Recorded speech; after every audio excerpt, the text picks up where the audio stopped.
ร่างกายของเราเป็นถังขยะของซากพืชและซากสัตว์ร่างกายของเราเป็นถังขยะใส่เศษอาหารร่างกายของเราเป็นสิ่งที่ไม่แน่นอนเป็นสิ่งที่ไม่ได้สวยงามชาวโลกทั้งหลายหลงไหลในรูปในนามซึ่งกันและกันร่างกายของเราจึงเกิดอาการเปลี่ยนแปลงตลอดเวลาผู้ที่มีปัญญาจึงเห็นร่างกายของเราเป็นของเน่าของเหม็นร่างกายของเรามันเป็นถังขยะเป็นเศษที่เป็นเศษอาหารที่อยู่ในร่างกายของเราทุกอย่างมันไม่มีอะไรที่แน่นอนมนุษย์ทั้งโลกต่างคนต่างหลงในกายซึ่งกันและกันหลงในรูปซึ่งกันและกันจิตมันไปปรุงแต่งไปลุ่มหลงกายซึ่งกันและกันจิตมันจึงไปสัมผัสคิดเองเองจิตนั้นไม่ได้ฝึกฝนจิตคนทั้งโลกจึงเป็นเช่นนี้จิตผู้ที่ฝึกฝนเจริญด้วยปัญญาจึงรู้ว่าร่างกายของเราเป็นของเน่าของเหม็นเป็นสิ่งสกปรกเป็นสิ่งไม่สวยไม่งามเหมือนด่างคนป่วยเหมือนด่างคนตาย2 วัน3 วันเหมือนคนป่วยใกล้ตายเราพิจารณาร่างกายของเราถ้าเราเห็นร่างกายของเราเราก็จะเห็นธรรม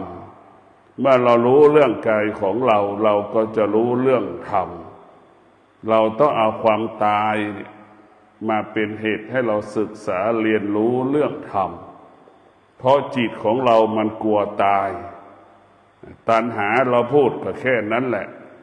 ราคะพูดก็แค่นั้นแหละโทสะพูดก็แค่นั้นแหละมันยังไม่สะเทือนและไม่หวั่นไหวถ้าเราพิจารณาความตายของเราทุกวันตั้งแต่เกิดแล้วก็แก่แล้วก็เจ็บแล้วก็ตายเราต้องพิจารณาทุกวันโดยเฉพาะสภาวะจิตของแม่ที่ต้องรับผิดชอบงานในบ้านพิจารณาตื่นเช้ามาเนี่ยพ่อแม่บางคนยังไม่มีข้าวสารให้ลูกกินเห็นไหมนี่ว่าเกิดก็เป็นทุกข์เนี่ยนี่แหละคือความว่าเป็นทุกข์มีข้าวให้กินแต่ไม่มีสตางค์ให้ลูกใช้ไปโรงเรียนนี่คือกับเป็นทุกข์นี่คือปัญหามีเงินมีข้าวให้ลูกกินมีสตางค์ให้ลูกใช้แต่ลูกเกเรอีกใช่ไหมนี่เราต้องพิจารณาชีวิตของเราต้องให้มันเป็นพิจารณาลึกๆจนถึงที่สุดเราแก่ไอ้ความแก่มันก็ปรากฏขึ้นกับร่างกายของเรามันก็ทำให้เราเป็นทุกข์กับความแก่ลุกก็โอยนั่งก็โอยลุกก็ยากนั่งก็ยากอยู่ก็ลำบากกินก็ลำบากเมื่อความแก่มาปรากฏนี่เราต้องพิจารณาร่างกายของเราว่ามันเสื่อมว่ามันร่างกายของเรามันเกิดความเสื่อมทุกวันหากเราขาดสติเราก็จะไม่รู้ว่าเกิดเป็นทุกข์แก่เป็นทุกข์เจ็บเป็นทุกข์ตายเป็นทุกข์เราจะไม่รู้ถ้าเรามีสติเราก็จะรู้ว่าเกิดเป็นทุกข์แก่เป็นทุกข์เจ็บเป็นทุกข์ตายเป็นทุกข์เราจะได้พิจารณาร่างกายของเราถ้าเราพิจารณาร่างกายของเราแล้วเราเข้าถึงตัวตนของร่างกายของเราแล้วเราก็จะเกิดอาการสำแดงอาการก็คือเห็นทุกข์ที่เกิดขึ้นในร่างกายเห็นร่างกายที่มันไม่เที่ยงเห็นร่างกายที่มันแปรปรวนเปลี่ยนแปลงตลอดเวลาสิ่งเหล่านี้มันเป็นธรรมะทั้งสิ้น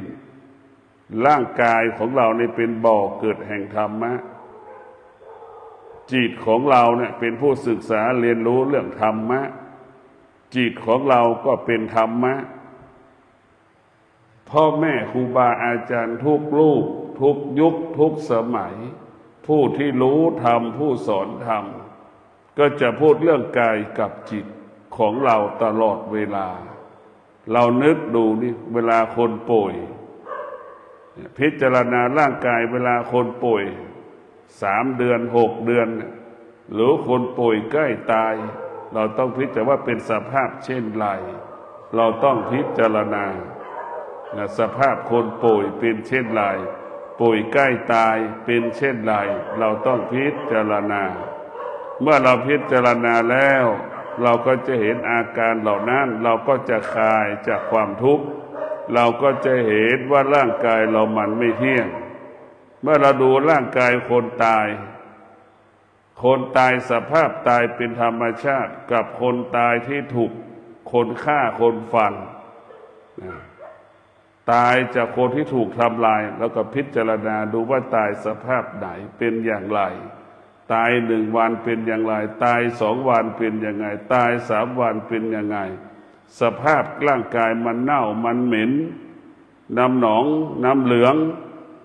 น้ำมันเนี่ยมันย้อยมาหมดในร่างกายของเรา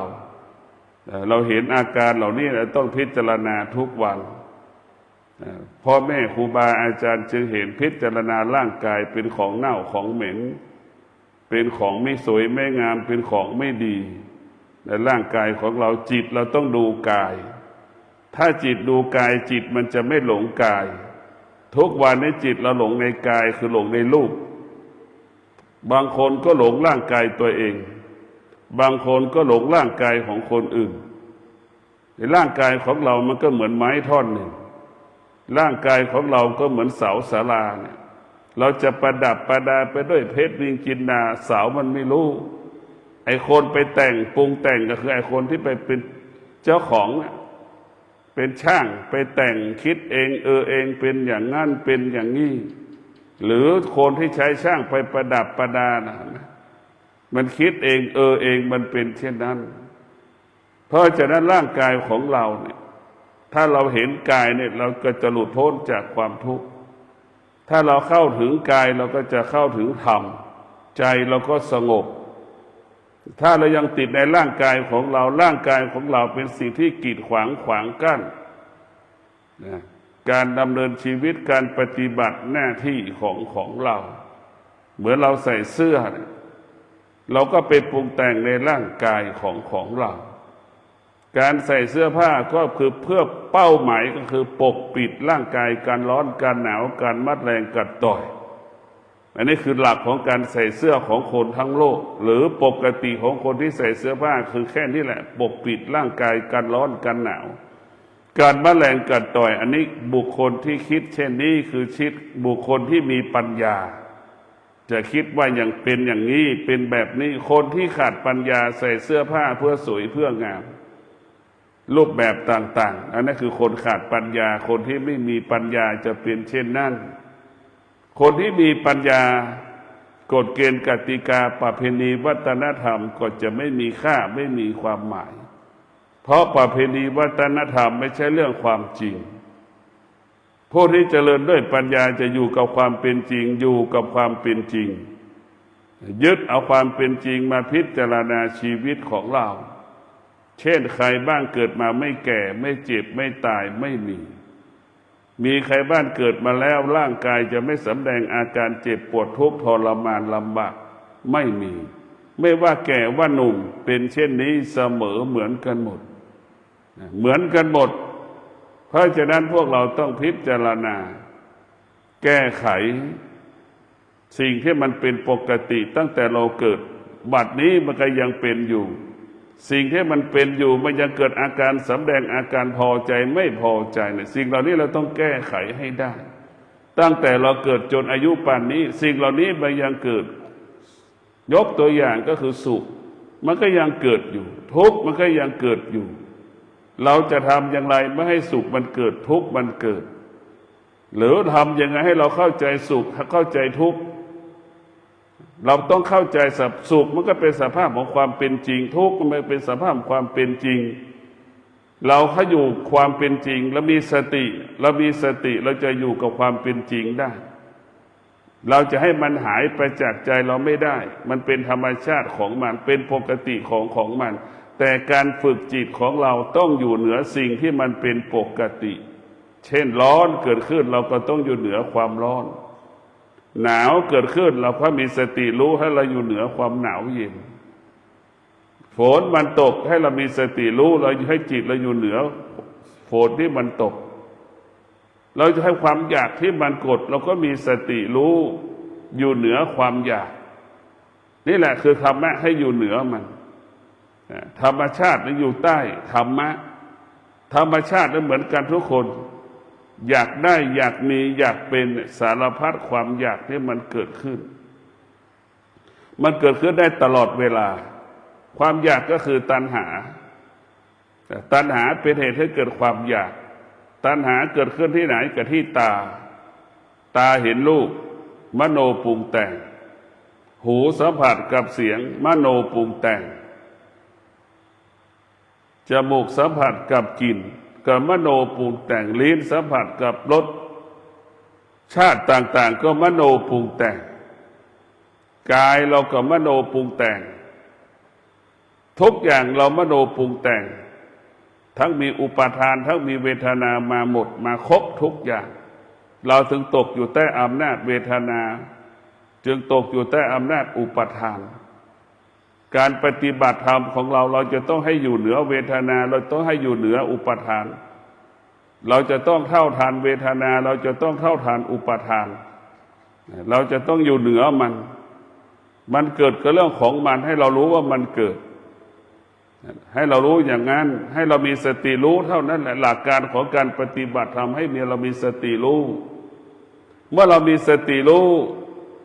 สิ่งที่เป็นตัณหาละเป็นตัณหาทั้งหลายความอยากทั้งหลายมันก็จะไม่เกิดสุขก็ไม่เกิดทุกข์ก็ไม่เกิดเพราะเราอยู่เหนือมันคงสภาพเช่นนั้นแหละ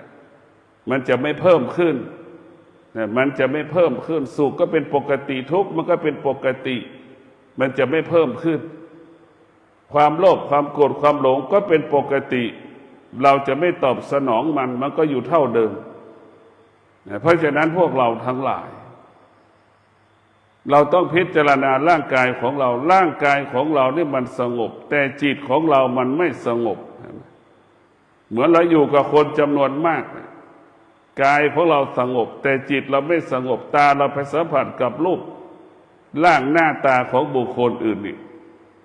มันเกิดอาการมันสำแดงอาการแล้วจิตใช่ไหมแต่ร่างกายมันไม่ได้สำแดงอาการจิตมันสำแดงอาการพวกนังนึกจิตเป็นสิ่งที่น่ากลัวที่สุดเรียกว่ากายมันหลอกจิตหรือจิตไปหลอกกายคนแล้วคนเล่าจิตมันก็หลอกกายกายมันก็หลอกจิตเกิดมาแล้วเป็นล้านปีมนุษย์ก็กายหลอกจิตจิตหลอกกาย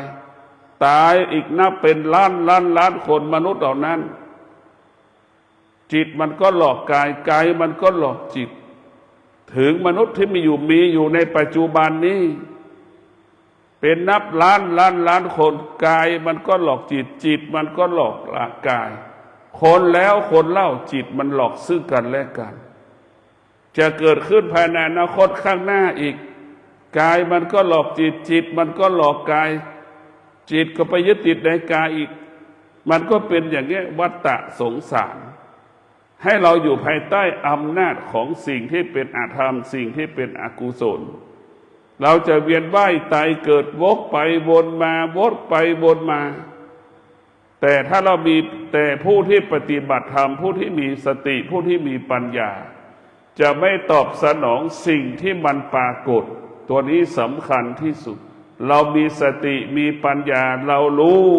เราจะไม่ตอบสนองสิ่งที่มันปรากฏที่ตาที่หูที่จมูกที่ลิ้นที่กายที่ใจของเราเรามีสติรู้เราก็อยู่เหนือสิ่งที่เรารู้เรามีสติรู้เราก็รู้เฉยรู้เฉยเพราะฉะนั้นการฝึกปฏิบัติธรรมของเราเนี่ยเราจะต้องรู้เรื่องแค่กายทุกวันเราไม่ต้องไปที่ไหนเรามีสติที่จะแก้ไข ลิ้นของเรานี่เช่นวันนี้เรามีสติเราจะรับประทานอาหารเนี่ยเราจะต้องแก้ไขที่ลิ้นไปสัมผัสกับรสชาติอาหารเราจะไม่ให้จิตของเรากับลิ้นของเราไปสัมผัสอาหารเกิดอาการว่าพอใจไม่พอใจในรสชาติอาหารนี่เราจะต้องแก้ไขลิ้นของเรากับจมูกของเราสองตัวนี้เวลาเรากินข้าวเราจะต้องให้มันสัมพันธ์กันให้จมูกมันรับรู้ให้จมูกมันส่งเสริมลิ้นให้ลิ้นมันส่งเสริมจมูกหน้าที่ก็คือกินให้อิ่มไม่ใช่เพื่ออร่อยไม่ใช่เพื่ออร่อยกินให้มันอิ่มกินเพื่อปฏิบัติหน้าที่กินเพื่อปฏิบัติธรรมกินแล้วได้ทำหน้าที่ที่สมบูรณ์แบบนั่นแหละคือกินแล้วเป็นประโยชน์เกิดประโยชน์แต่ส่วนมากแทบทุกวันจมูกกับลิ้นปฏิเสธเด็กรสชาติอาหารต่างๆอาหารต่างๆลิ้นมันชอบจมูกมันไม่ชอบมันขัดแย้งกัน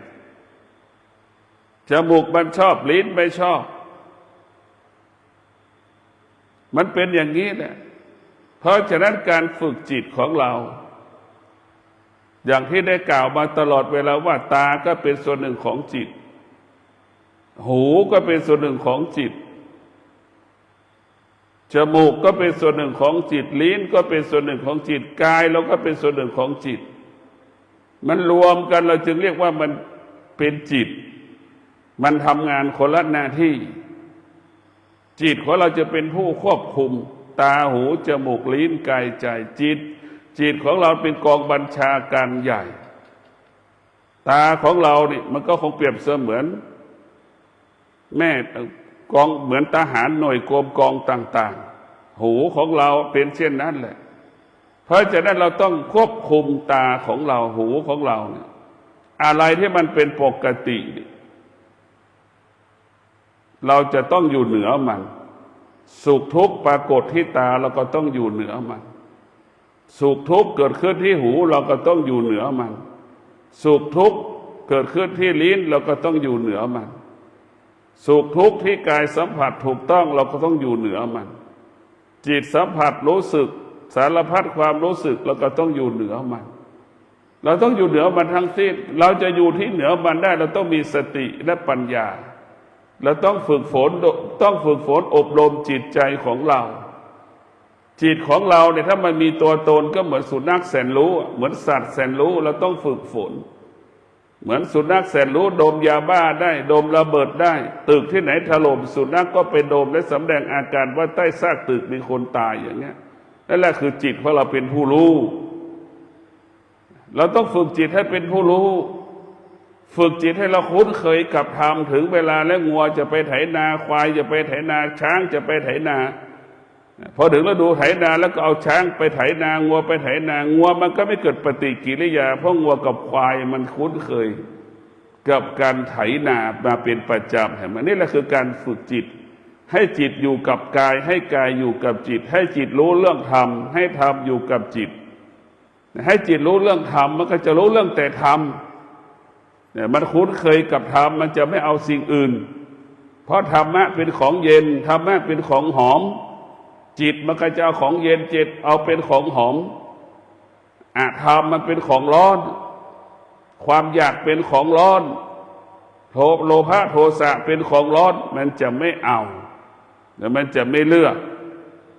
เพราะฉะนั้นการฝึกจิตของเราต้องเป็นอย่างนั้นเราต้องฝึกจิตของเราคือเป็นผู้รู้ตาเป็นผู้รู้หูเป็นผู้รู้จมูกเป็นผู้รู้หูเป็นผู้รู้ลิ้นเป็นผู้รู้นี่สิ่งต่างๆที่ตาหูจมูกลิ้นกายใจสัมผัสไม่มีค่าไม่มีความหมายไม่ต้อนรับไม่ปฏิเสธเฉยๆมันก็คงสภาพเดิมสิ่งเหล่านั้นที่มันปรากฏมันก็ไม่สามารถเพิ่มขึ้นมีแต่ที่จะหายไปแห้งไปเหมือนต้นไม้ที่เราไม่ลดน้ำใส่ปุ๋ยที่สุดต้นไม้มันก็แห้งไปเหี่ยวเฉาไปตายไปในที่สุดแต่ถ้าต้นไม้เราลดน้ำใส่ปุ๋ยทุกวันมันก็เติบโตเขียวชอุ่มทุกวัน เราไปตอบสนองสิ่งที่เป็นความอยากเราไปตอบสนองสิ่งที่เป็นอธรรมสิ่งที่เป็นอกุศลมันก็เหมือนเราลดน้ำเศษปุ๋ยมันก็โตวันโตคืนโตวันโตคืนมันก็เป็นเช่นนั้นของมันเพราะนั้นเราจะไม่ตอบสนองมันเราจะไม่ลดน้ำพรวนดินเศษปุ๋ยที่สุดต้นไม้มันก็โตไปอย่างนั้นแหละที่สุดมันก็แค่มันแก่งมันก็ตายไปในที่สุดเพราะฉะนั้นเราต้องมารู้เรื่องอายตนะนี่สำคัญที่สุดมันต้องมาแก้ไขอายตนะบาปบุญคุณโทษเกิดขึ้นที่อายตนะความชั่วความดีเกิดขึ้นที่อายตนะทั้งสิ้นอายตนะมันเป็นประตูเปิดและปิดเปิดต้อนรับถ้าเรามีสติเรามีปัญญาเราจะต้อนรับพระธรรมหากเราขาดสติขาดปัญญาเราจะต้อนรับสิ่งที่เป็นอธรรมสิ่งที่เป็นอกุศลมันก็มีหน้าที่แค่สองอย่างเพราะฉะนั้นดวงจิตคนที่มีอธรรมมีอกุศลก็จะโมโหง่ายหงุดหงิดง่ายโวยวายง่ายควบคุมตาที่สัมผัสกับรูปไม่ได้ควบคุมหูที่สัมผัสกับเสียงไม่ได้ควบคุมจมูกสัมผัสกับกลิ่นไม่ได้เกิดอาการสำแดงอาการโวยวายเห็นไหมวุ่นวายคำพูดคำจากิริยาอาการออกหมดนี่แหละทำให้เราเป็นอย่างนั้นเป็นอย่างนี้เพราะฉะนั้นพวกเราทั้งหลายสิ่งที่มันเป็นปกติตั้งแต่เราเกิดเราจะต้องปลดเปลื้องออกจากกายจากจิตสิ่งที่มันติดมาทั้งมาเกิดมาพร้อมกับเราเกิดเราจะต้องระงับเราจะต้องยุติหรือเราจะเข้าใจมันแล้วก็ให้อยู่เหนือมันถ้าเราเข้าใจมันเราอยู่เหนือมันก็ไม่มีค่าไม่มีความหมายเราต้องพิจารณาดูเราจะทำอย่างไรเราต้องละให้หมดจิตของเราเนี่ยมันหลงกายเรามากต่างคนต่างหลงกันนะผู้ชายก็หลงหญิงหญิงก็หลงชายเป็นอย่างนี้แหละ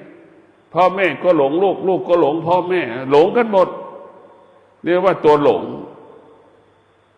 เราต้องพิจารณาว่าที่สุดทุกคนเกิดมาเพื่อจากไม่ได้เกิดมาเพื่ออยู่เกิดมาเพื่อจากการพัดพรากจึงเป็นกฎของชีวิตการพัดพรากจึงเป็นกฎของชีวิตเพราะเราการพัดพรากทุกวันการพัดพรากเราเกิดขึ้นทุกวันเราต้องเข้าใจว่าการพัดพรากเป็นกฎของชีวิตการเปลี่ยนแปลงเป็นกฎของชีวิตการเปลี่ยนแปลงเป็นกฎของโลกเราจะไม่มีเหตุผลเราจะไม่สงสัยสิ่งที่มันเปลี่ยนแปลงสิ่งที่มันปรากฏที่ตาก็เป็นอนิจจังทุกขังอนัตตาสิ่งที่มันปรากฏที่หูก็เป็นอนิจจังทุกขังอนัตตาสิ่งที่มันปรากฏที่จมูกเราก็เข้าใจว่ามันเป็นอนิจจังทุกขังอนัตตาสิ่งที่มันปรากฏที่ลิ้นก็เป็นอนิจจังทุกขังอนัตตาสิ่งที่มันปรากฏที่กายก็เป็นอนิจจังทุกขังอนัตตาปรากฏที่จิตเราก็เป็นอนิจจังทุกขังอนัตตาสิ่งใดที่เป็นอนิจจังทุกขังอนัตตาเราจะไม่เข้าไปยึดติดในสิ่งนั้นเราจะไม่เข้าไปยึดติดแต่เรารู้สิ่งนั้นแต่เราอยู่เหนือสิ่งนั้นเราจะอยู่เหนือสิ่งที่เป็นอนิจจังทุกขังอนัตตาร่างกายของเราเนี่ยอยู่ตกอยู่ภายใต้อำนาจอนิจจังทุกขังอนัตตาจิตของเราต้องอยู่เหนืออนิจจังทุกขังอนัตตาจิตของเราต้องอยู่เหนืออนิจจังทุกขังอนัตตาสภาวะจิตพระที่บรรลุธรรมเห็นธรรมจิตจึงอยู่เหนืออนิจจังทุกขังอนัตตายามที่เจ็บป่วยพ่อแม่ครูบาอาจารย์ที่บรรลุธรรมเข้าถึงธรรมก็จะเห็นกายที่มันเจ็บปวดอยู่กับความเจ็บปวดของร่างกายที่เป็นธรรมชาติเพราะร่างกายเราเป็นอนิจจังทุกขังอนัตตาจิตเราฝึกจิตของเราให้อยู่เหนืออนิจจังทุกขังอนัตตาจิตของเราก็เหมือนจิตหมอพยาบาล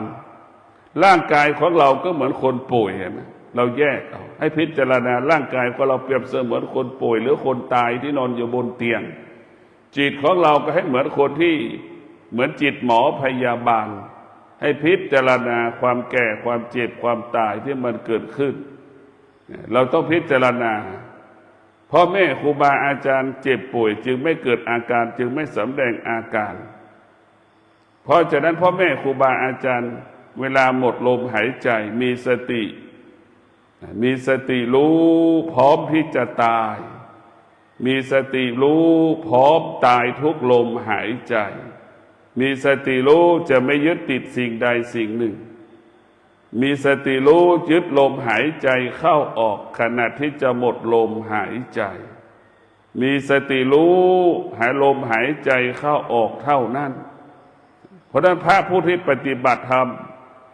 ผู้ที่เข้าถึงธรรมจะมีสติรู้อยู่เหนือกายรู้ว่าร่างกายมันเจ็บปวดมันเกิดอาการสำแดงอาการจะเห็นเฉยๆว่ามันเจ็บมันปวดจิตจะไม่เข้าไปยึดติดจิตจะไม่เข้าไปปรุงแต่งทุกอย่างมาอยู่ที่จิตก็คือเป็นผู้กำกับชีวิตของเราจิตเป็นผู้กำกับกายของเราจิตเป็นผู้กำกับกายของเราสำหรับมนุษย์ทั่วโลกแต่ถ้าเราปฏิบัติธรรมธรรมะเป็นผู้กำกับจิตของเราธรรมะเป็นผู้กำกับจิตของเราธรรมะหมายถึงพระพุทธเจ้าเห็นไหมธรรมะก็คงหมายถึงพุทธเจ้าจิตของเราก็เหมือนผู้ที่ไปฟังธรรมจากพุทธเจ้าจิตก็คือเป็นผู้ที่ปฏิบัติธรรมตามที่พุทธเจ้าอบรมสั่งสอนธรรมะก็จะเป็นผู้ควบคุมจิตควบคุมกายกายของเราเนี่ยมันจะต้องได้รับการฝึกฝนเหมือนช้าง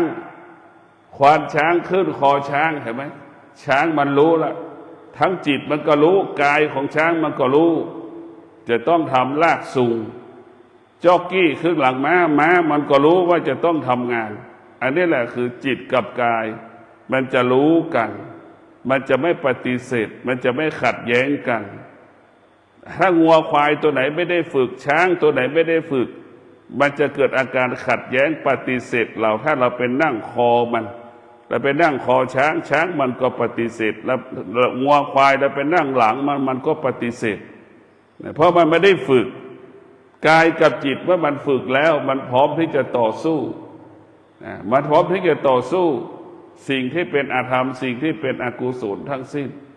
กายกับจิตที่ไม่ได้ฝึกจิตมันก็จะพร้อมที่จะต้อนรับสิ่งที่เป็นอธรรมสิ่งที่เป็นอกุศลมันคนละแนวคนละอย่างเราจะเห็นได้ว่าเราต้องพิจารณาไม่มีอะไรที่แน่นอนเราไม่ควรไปตัดสินใจในเราไม่ควรตัดสินใจใดๆทั้งสิ้นอยู่กับปัจจุบันหลักการของพระพุทธเจ้าหลักการของผู้ปฏิบัติธรรมให้อยู่กับปัจจุบันรู้เรื่องปัจจุบันก็คือลมหายใจเข้ารู้ลมหายใจออกรู้เรื่องปัจจุบันเรานั่งเราจะลุกเราก็รู้เท้าขวาย่างเราก็รู้ซ้ายย่างเราก็รู้แค่นี้พอแล้วถ้าเรามีสติรู้เรื่องปัจจุบันอดีตไม่เกิดทุกข์ก็ไม่เกิดอนาคตไม่เกิดทุกข์ก็ไม่เกิดเพราะเราไปคิดถึงอดีตไปคิดถึงอนาคตจิตเราถึงอยู่ภายใต้การเปลี่ยนแปลงมันจึงทำให้เราทุกข์ทรมานลำบากจิตเราก็กลายเป็นท่อนอ้อยเห็นไหมอดีตอนาคตก็เหมือนที่หนีบอ้อยเห็นไหมมันทุกข์ทรมานแบบนั้นแหละเพราะฉะนั้นพวกเราทั้งหลายธรรมะของพุทธเจ้าสอนให้เรารู้เรื่องร่างกายของเรากายของเรามันไม่สงบจิตของเราก็ไม่สงบมันก็เหมือนงัวเหมือนช้างเหมือนม้าที่ถูกยุงกัดมันไม่สงบหางมันก็สะบัดตัวมันก็ขยับเป็นอย่างนั้นตลอดเวลามันไม่สงบเพราะฉะนั้นการฝึกจิตของเราให้กายเราสงบให้จิตเราสงบเราต้องอยู่เหนือทุกสิ่งทุกอย่างหรือเราจะอยู่เหนือความรู้สึกที่เรารู้สึกเวทนาปรากฏเราต้องอยู่เหนือความรู้สึกที่เรารู้สึกเราจะไม่เข้าไปยึดติดความรู้สึกที่เรารู้สึกทางตาทางหูทางจมูกทางลิ้นทางกายทางใจทุกอย่างเราจะต้องเอาตาหูจมูกลิ้นกายใจนั้นมาเป็นครูเรียนรู้ของเราดับที่ไหนก็ดับที่ตาที่หูที่จมูกที่ลิ้น มันอยู่ตรงนี้หมดมันเกิดขึ้นที่ไหนมันก็เกิดขึ้นที่ตาที่หูที่จมูกที่ลิ้นที่กายแล้วก็คงดับตรงนั้นแหละดับที่ตาหูจมูกลิ้นกายใจธรรมะของพระพุทธเจ้าเนี่ยมันไม่ได้เกิดจากพระรูปใดรูปหนึ่งธรรมะของพระพุทธเจ้าไม่ได้เกิดจากสถานที่ใดที่หนึ่งธรรมะของพระพุทธเจ้าไม่ได้เกิดไม่มีการเวลาที่มันจะเกิดธรรมะพระพุทธเจ้ามันเกิดที่กายของคนทุกๆคนมันเกิดขึ้นที่จิตของคนทุกๆคนธรรมะจึงว่าด้วยเรื่องกายกับจิตธรรมะพระพุทธเจ้าว่าในเรื่องรูปกับนามมีแค่สองคำเนี่ยกายกับจิตรูปกับนามนี่คือธรรมะของพระพุทธเจ้าเราบุญเกิดขึ้นที่ไหนบุญก็เกิดขึ้นที่ร่างกายของเราทุกอย่างมันเกิดขึ้นที่ร่างกายสิ่งที่เป็นบวกเกิดขึ้นที่กายกับจิตสิ่งที่มันเป็นลบเกิดขึ้นก็เป็นอยู่ที่กายกับจิตทั้งสิ้นเพียงแต่ว่าเรามีสติที่จะเลือกเอาสิ่งใดที่เป็นสร้างสรรค์ชีวิตเราระหว่างธรรมกับอธรรมเราจะต้องเลือกเอาระหว่างวิชากับอวิชาเราจะเลือกอันไหนจากสมาธิกับความคิดเราจะใช้อันไหนเราจะต้องใช้อันไหนความคิดกับสมาธิเพราะฉะนั้นคนจำนวนมากใช้แต่ความคิดชีวิตจึงผิดพลาดไม่มีวันจบสิ้นชีวิตจึงมีเหตุผลไม่มีวันจบสิ้นมันจึงมีข้ออ้างข้อแก้ตัวไม่มีวันจบสิ้นคนแล้วคนเล่าเกิดมากี่ล้านคนก็มีเหตุมีผลมีข้ออ้างข้อแก้ตัวตายไปแล้วกี่ร้อยกี่พันกี่ล้านคนก็มีข้ออ้างข้อแก้ตัวมีชีวิตอยู่ในปัจจุบันกี่ล้านคนก็เป็นเช่นนี้มีข้ออ้างมีข้อแก้ตัวจะเกิดครั้งภายข้างหน้าอีกมันก็มีข้ออ้างข้อแก้ตัวเนี่ยมันไม่ได้ฝึกจิตมันก็จะเป็นเช่นนี้ผู้ที่ฝึกจิตจะไม่มีเหตุไม่มีผลไม่สงสัยสิ่งที่มันเกิดคือสิ่งที่ดับสิ่งที่มันดับก็คือสิ่งที่มันเกิดพ่อแม่ครูบาอาจารย์เรียกว่าเกิดดับเกิดดับเกิดดับเกิดดับตลอดเวลาเกิดดับเกิดดับก็คืออนิจจังทุกขังอนัตตานั่นแหละก็ให้เรารู้ว่าตาหูจมูกลิ้นกายใจที่เราสัมผัสรู้สึกเนี่ยมันเป็นสิ่งที่ควบคุมไม่ได้เป็นสิ่งที่คงสภาพเดิมไม่ได้เป็นสิ่งที่แปรปรวนเปลี่ยนแปลงตลอดเวลาร่างกายของเราแปรปรวนเปลี่ยนแปลงตลอดเวลาจิตใจของเราก็มีความรู้สึกสารพัดความรู้สึกไม่มีวันจบสิ้นตลอดเวลามันเป็นสิ่งที่ไม่ทนโดยเฉพาะความรู้สึกสารพัดความรู้สึกเป็นสิ่งที่ไม่ทน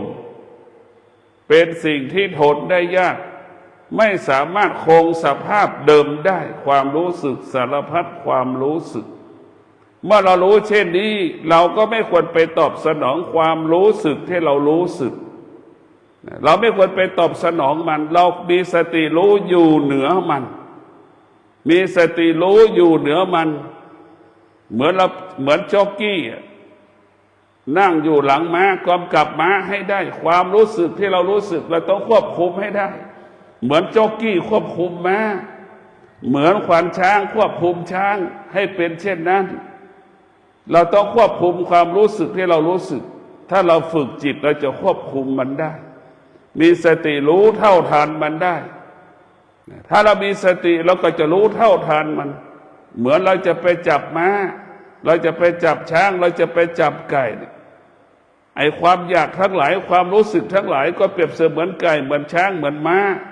เราก็สามารถจะไปจับมันได้จับมันได้เอามาขังมันได้มัดมันได้ถ้าเรามีสติในตัวสติก็ต้องประกอบไปด้วยวิริยะประกอบไปด้วยความอดทนดั่งควานช้างมีคุณสมบัติมีสติมีสัจจะมีวิริยะมีขันติ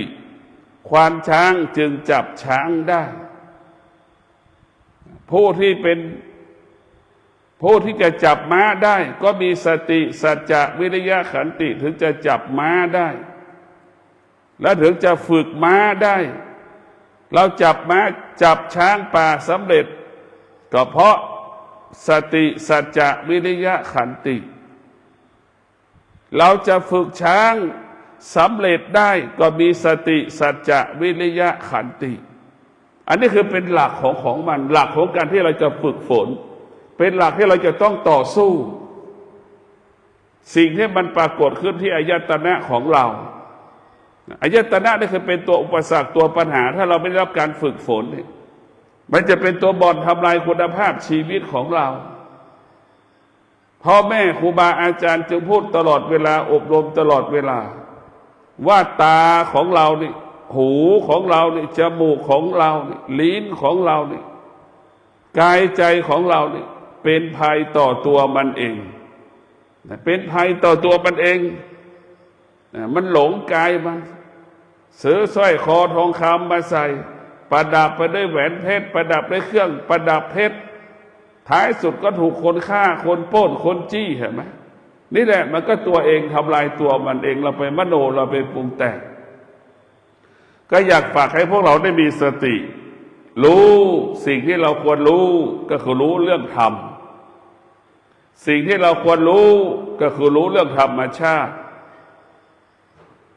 สิ่งที่เราควรรู้ก็รู้ว่าสิ่งที่ตาหูจมูกลิ้นกายใจเราสัมผัสมันเป็นอนิจจังเป็นทุกขังเป็นอนัตตาให้เรารู้เมื่อเรารู้ต่างสิ่งที่ตามันสัมผัสหูมันสัมผัสลิ้นมันสัมผัสจมูกสัมผัสกายสัมผัสจิตสัมผัสมันเป็นสิ่งที่คงสภาพเดิมไม่ได้ควบคุมไม่ได้แปรปรวนเปลี่ยนแปลงแล้วเช่นนี้เราก็ต้องอยู่เหนือมันจิตรู้สิ่งใดให้อยู่เหนือสิ่งนั้นจิตรู้สิ่งใดให้ละสิ่งนั้นจิตรู้สิ่งใด